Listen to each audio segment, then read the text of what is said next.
Welcome to Before the Kickoff, the Daily Island's weekly pregame show and your number one source for Hawkeye football. I'm Colin Carithers. And I'm Elise Gann. We're going to break down everything you need to know before the kickoff. Elise, I feel very rested. It was great to have that bye week, but glad to be back with everyone right now. Yeah, it's fantastic to be back, but I will say I did love that rest. I got to sprawl out on my bed. It's nice. It was awesome, I will say that. Sleep through a Saturday, relax, watch some other football, but also got my mind off of the previous Iowa football game as well. I will take a look at what we've missed from 2 weeks ago when Iowa faced Indiana.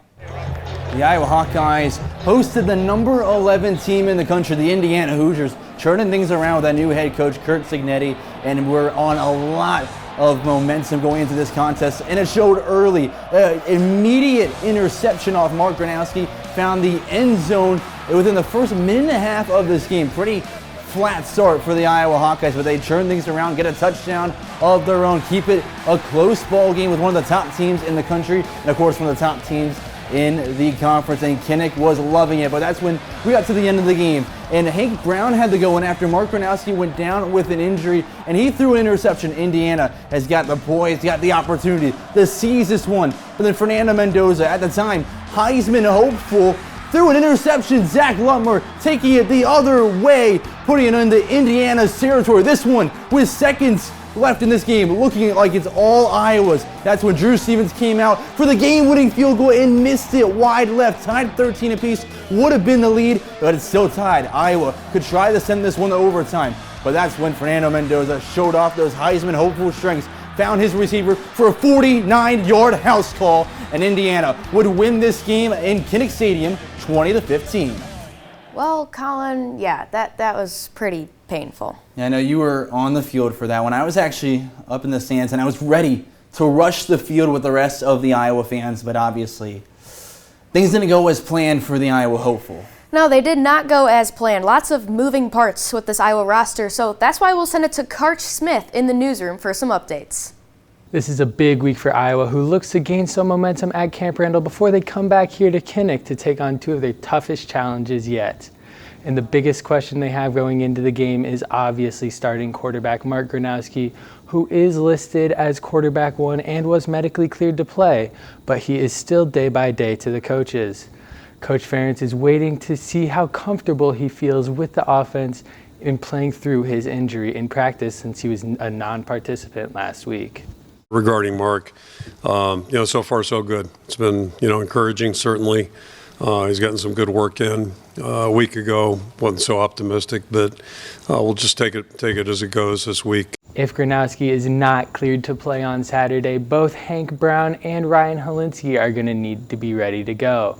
After Brown's shaky performance against Indiana, where he came in for relief for Gronowski, Helinski has shot up the depth chart, formerly sitting in that quarterback 3 position, and is now slotted at that quarterback 2 position right there next to Brown. But whoever is in the backfield is going to be without 2 key running back pieces. The running back room that has been dinged up all season will once again be without Jazz Patterson, who has yet to return to the field since his ankle injury versus Rutgers.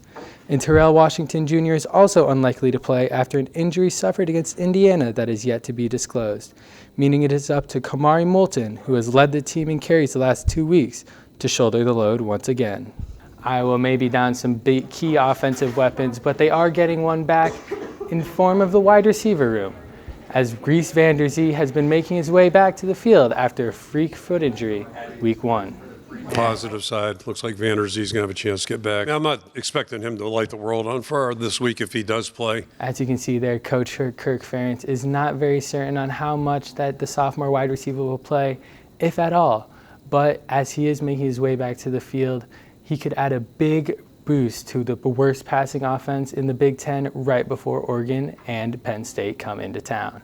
On the defensive side of the ball, starting linebacker Jaden Harrell will not make the trip to Camp Randall this weekend. Harrell is the Hawkeyes' leading tackler while adding a sack and 2 forced fumbles to his line. This is a big blow to the Hawks defense as they lose their Mike and their anchor.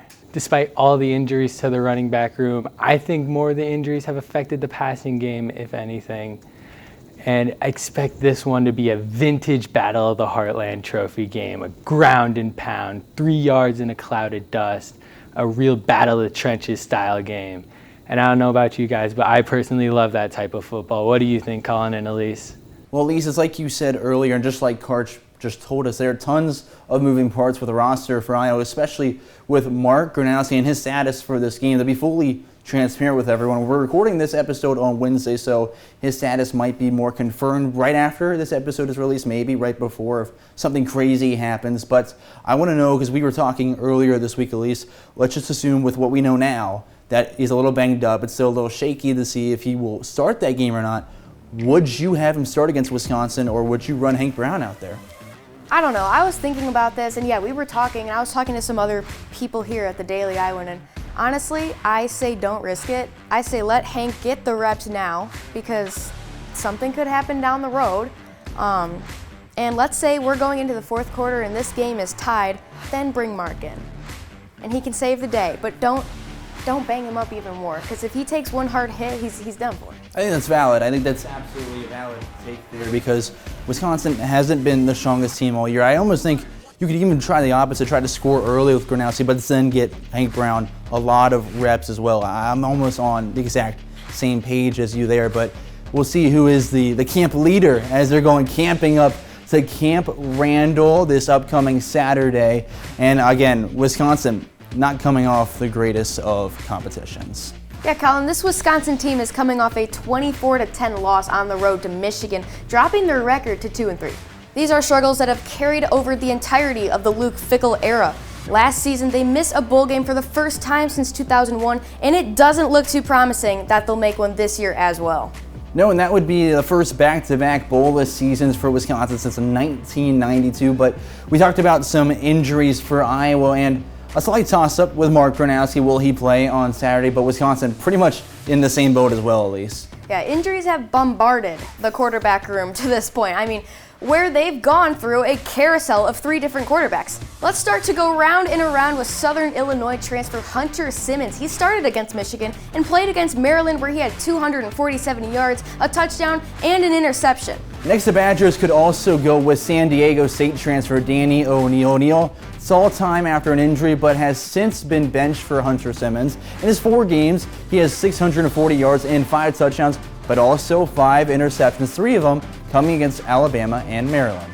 Last but certainly not least, Billy Edwards Jr., who transferred in from Maryland. He suffered a knee sprain against Miami, Ohio, played 1 drive against Maryland in Week 4, and has been sidelined outside of those appearances with the injury. He was the starter out the gate this year, and probably who Wisconsin will go to if he is available, and in very limited action, he already has 133 yards and accumulated 2,881 yards for the Terrapins last year alone. Best believe, though, that Iowa has been studying the Badger trio with the extra time they've been allotted from the bye week. I mean, all their quarterbacks are capable. I've seen number 18, he's a good runner. Number 9, he played a little bit, the transfer from Maryland, and he's a great quarterback too. And then the new guy they've been playing on, number 15, he's really good at throwing the ball. He's a big guy. So, whoever's out there, that's going to be the challenge. Well, no matter who runs the captain of this Badgers offense against Iowa, it is likely they'll lean a lot of their offense on the running backs. That's absolutely right, Elise. They'll split their reps between 2 guys pretty evenly, and they both have fallen short of that typical Big Ten running back expectation. Redshirt freshman Dylan Jones has 217 yards on the season, averaging 3.6 yards per carry. And on the other side of this running back mirror is Arian Dupree, also struggling with just 159 yards, and 3.9 yards per carry. And to put it into perspective, Iowa's Kamari Moulton averages 4.7 yards per carry, and Xavier Williams averaging 7.2 yards per carry. And still, the Hawks know that shutting this down will be crucial for a win in Madison. Wisconsin will still throw the ball, but don't expect them to overdo how much they go to the air. Sure, a part of that is because of the amount of QBs they've cycled through, but they rank 89th in the country in pass attempts this season and just 49th in completion percentage. Their best option to throw to is senior wide receiver Vinny Anthony II, who has brought in a team-high 21 passes for 258 yards and a singular touchdown. Well, at least a bright spot as well on this team is their tight end, because, it's a Big Ten. Of course, it's their tight end who's a bright spot for them. Missouri State transfer Lance Mason has the 2nd most targets for 207 yards and 2 touchdowns. Those yards this year is already almost half of what he had for Missouri State just a season ago. Enough about that offense, Colin. I want to look at that defense, though. They've been struggling there as well. They really have, Elise, but don't just take our word for it. Take it from Nathan McNeil.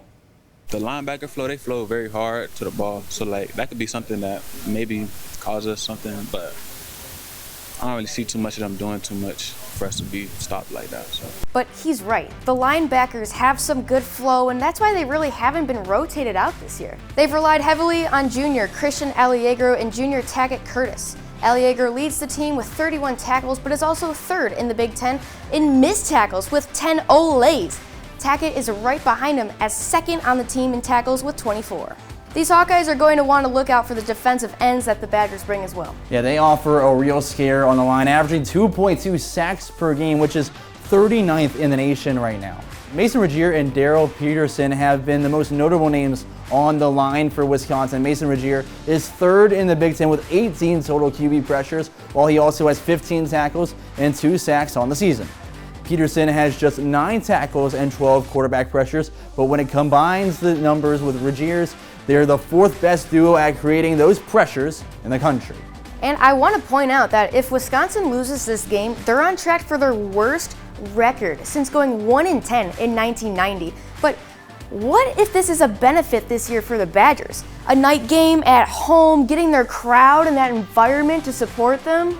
You know, jumping around, one of the cooler traditions in all of college football. At least, I just really want to see who's going to be lifting up that trophy at the end of the game. And I know you love the trophy, and well, after Iowa won last year, they've held claim to it as it's been sitting in the middle of the weight room all week long. They put it out there in the middle kind of as a symbol that, you know, come game day, it's not our trophy anymore. It's a neutral trophy, and you got to go out there and earn it. You know, we don't own it anymore. That's from last year, so this year's team has to go out there and claim it. Just trying to keep it there in the weight room, so when we come back, you know what I'm saying, Saturday morning or Sunday morning at 3 in the morning, whenever we get back, that it's still going to be there. And since I know you love your trophies, Elise, I want to know all I can about this one. Well, Colin, let me tell you all about this one. The Heartland Trophy, created in 2004 by both Iowa's and Wisconsin's athletic directors, is a 72-pound brass bull. It was designed by Iowa football player Frank Strubb to symbolize the Heartland region of the country. Well, at least we really got into your old bag there as a professor with the history lesson. Yeah, I know, Colin. I dusted off the briefcase and the glasses, you know. I just love telling those stories, but I also love telling stories of some of the most inspiring people here at each of these games, obviously the kid captains. And this week, I have the privilege of sharing with you the strong story of Lily Sebastian. Lily Sebastian was born a twin 2 months early. After a typical 5-week stay, her sister was discharged from the hospital. Lily, however, had a much different outcome. She stayed in the NICU for 299 days, so about 10 months. She was in there for almost her first full year of life. Lily was born with a giant omphalocele, a condition in which the abdominal organs develop outside of a baby's stomach. Lily received her first surgery on day 1 as she struggled to stay afloat. She required a lot of support with breathing. There were a couple times that they did resuscitate her because her body was just kind of giving up and fighting against the vent. Around 10 months later, Lily was released. For the first time in her life, she was able to enter her home, take a breath of fresh air outside, and meet her twin sister. However, the struggle continued outside of the hospital. She came home with in-home nursing until she was 4. She still had the trach, and she was on a ventilator, still NG fed. 8 years later, at the age of 12, Lily manages a chronic kidney disease and a heart condition, but is exceeding care expectations, checking back in with the hospital every once in a while. Miss Lily is resilient and That's a good word. easy with everybody. Fighter and just all around good girl. Lily is thriving in 7th grade, playing video games and running outside with her friends in her free time, appreciating every second of life. From the University of Iowa, Elise Gann, DITV Sports. Well, Elise, I have to say thank you for that story. It's so great to learn about them and see the absolute power they go through with those journeys. Yeah, Colin, and speaking of learning, I want to learn some more history about this Iowa-Wisconsin rivalry, so therefore we're going to send it to Mr. Jake Rios for a history lesson. Good morning, class. Mr. Rios is back in the classroom. No glass this time. I did get my optics fixed. But if you were late, I hope you brought a note because, boy, do these teams have a lot of history, and you're going to want to hear it. By an insanely small margin, Iowa is losing the overall series 47-49, meaning a win would put them within just a one-game difference between their 96 matchups. However, Iowa has won their last 3 against Wisconsin, the most recent being a bludgeoning 42-10 win in Kinnick. And then the year before with a small scoring margin of 15-6 for the Hawkeyes. They'll both be playing for the Heartland Trophy, which was created back in 2004 by an Iowa football player, Frank Strub, and since then the series is currently even at 7-7, meaning that the winner of the game will have the trophy more times than the other. And on a packed Wisconsin homecoming, the stakes are higher than ever. We're going to have a test on this tomorrow, and you bet we're using that lockdown browser to see if you actually paid attention. Elise, Colin, class dismissed. Well, a serious amount of history behind those games, Colin. And I bet you probably knew most of that stuff from last year and the lesson that you gave. I was still taking some notes. I promise I paid attention in class last year, but... I'm glad that my teaching was beneficial to you. I think sometimes you might need a little less. So. I know. We mentioned a few weeks ago that you probably beat me in all these quizzes, but I also want to figure out what else is going on around the country, Elise. Well, Colin, you know who can tell you that? Mr. Nick Isles can tell you that at the wall for a look around the Big Ten. Colin and Elise, it was a long bye week for Iowa fans, but I gotta say I enjoyed it with this nice piece of hardware. I'm also more than excited to make my debut with it today, so let's zero in on some matchups everyone should have their eyes on this weekend. First, let's take a detour and get off the Hollywood tour bus at the LA Coliseum, where 2 colossal forces are set to meet under the lights. It's Michigan and USC in what is a high-stakes matchup with playoff dreams already hanging balance. The Trojans come in with an electrifying offense behind quarterback Jaden Maiava and wide receiver Makai Lemon. Maiava, the Hawaii kid, leads the Big Ten in passing yards and has tallied 11 touchdowns on the year. 5 of those scores have gone to his favorite target, Lemon, who is second in the country in receiving yards, looking to make a huge impact in Southern California tomorrow night. It is a tall task for the Michigan defense, but their pass rush has shown to be a lockdown threat when breaking through the trenches. The Wolverines had 5 sacks through their first 3 games this season and even sacked Dylan Raiola 7 times in Week 4. Look for Michigan to run the ball a lot as well, hoping to keep the score low in a tough environment. That game is set to kick off at 6:30 next. The Fighting Illini hopes for Ohio State to hail to the orange at a sold-out Geese Memorial Stadium tomorrow at 11. It's the battle for the Eli Buck rivalry trophy, with Ohio State having won 12 of their last 13 meetings. Taking a look at the Buckeyes first, everyone should know about Jeremiah Smith, but what do you know about Carnell Tate? Well, let me tell you that he is an Illinois native looking to make a statement against the Illini tomorrow. The junior wideout has 24 receptions on the year with 435 receiving yards, adding versatility to a dangerous Buckeye passing attack. Now turning to the Illini side, where the offense has looked strong under quarterback Luke Altmaier. Last week against Purdue, Altmaier threw for 390 in the air, averaging 20.5 yards per completion. If he could keep his craft sharp with a little help from the run game, Illinois' offensive momentum gives it a shot at an upset. And now the game of the week. We head to the Pacific Northwest, where lush valleys of trees and the Rocky Cascade Mountains greet the 7th-ranked Indiana Hoosiers for their road test against the 3rd-ranked team in the nation, Oregon. Both teams are 5-0 and have a top 10 offense and defense, so a loss for either program would shake up the race for the Big Ten championship. Combine that with Dan Lanning's winning mentality and Kurt Cignetti's cultural leadership, this game will come down to who makes the fewest mistakes. The game is slated for 2:30, a must-watch for all college football fans. Lots of drama and narratives going on around the Big Ten this weekend, and you know anything could happen. Just look at what happened last week in Pasadena. Colin and Elise, I'm excited to see how it all pans out. Well, Lisa, I've got to say I'm happy to kind of be in the heart of the season at this point, because it feels like there's so many matchups every week that are just, wow, chef's kiss. They're perfect to watch. Hey, Colin, some great games, but speaking of games, do you want to play a game? I would love to.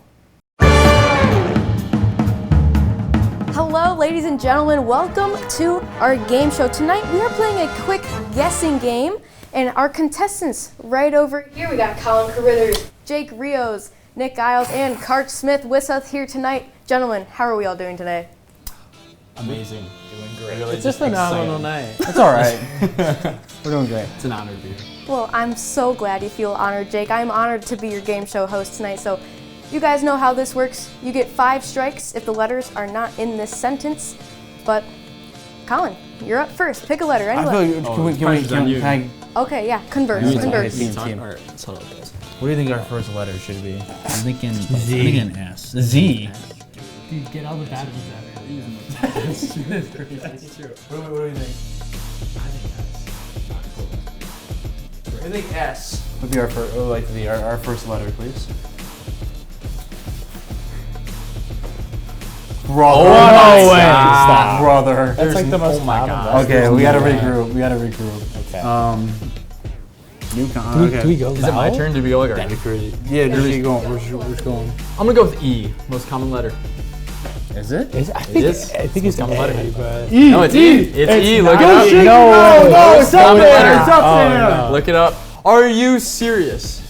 Y'all, we gotta get together. It is right the now. most common Nick, letter. good I'm luck not in. lying. T. Lock It's it. not T. lying. Well, hold on.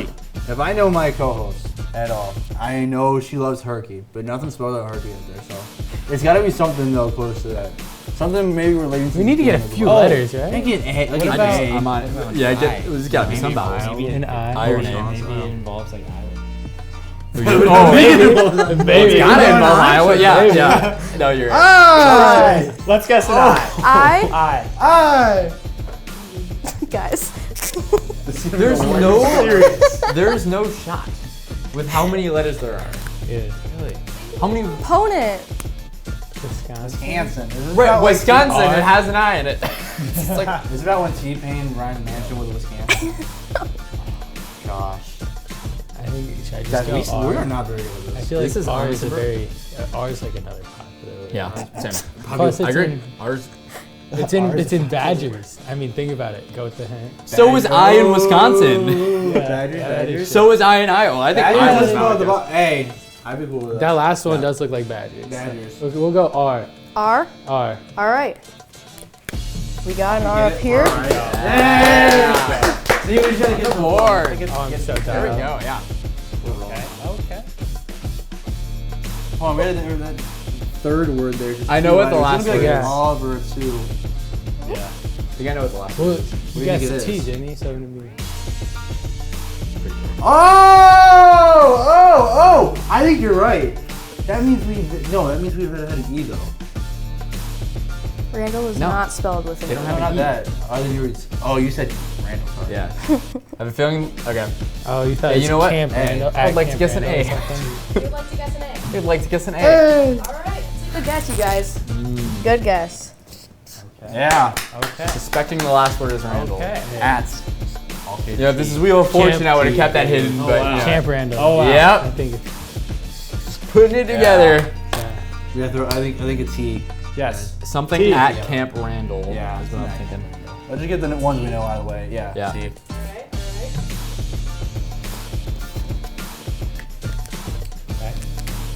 You got one? C. Just order to Camp Randall. Yeah. Just keep Yeah. going. See?